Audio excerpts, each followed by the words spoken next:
নমস্কার, আমার নাম অনির্দ জানা। আমি একটা কবিতা আবৃত্তি করে শোনাচ্ছি। বিশ্বকবি রবীন্দ্রনাথ ঠাকুরের মনে পড়া।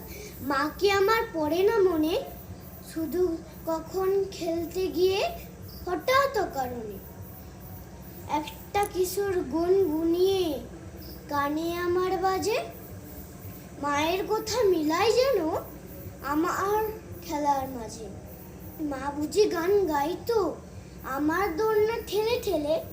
মা গিয়েছে যেতে যেতে গানটি গেছে ফেলে। মা কি আমার পড়ে না মনে, শুধু যখন আসছে নিতে ভোরের শিউলি বনে।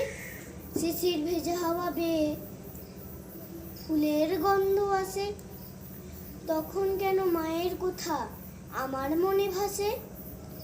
কবে বুঝি আনতো মাসে ফুলের সাজে বয়ে, পুজোর গন্ধ আছে যে তার মায়ের গন্ধ হয়ে। মা কি আমার পড়ে না মনে, শুধু যখন বসে গিয়ে শোবার ঘরের করে। জানালা থেকে তাকাই দূরে নীল আকাশের দিকে, মনে হয় মা আমার পানে চাইছে উনি নিখে। কোলের পরে ধরে কবে দেখতো আমায় চেয়ে, সেই চাউনি রেখে গেছে সারা আকাশে। নমস্কার।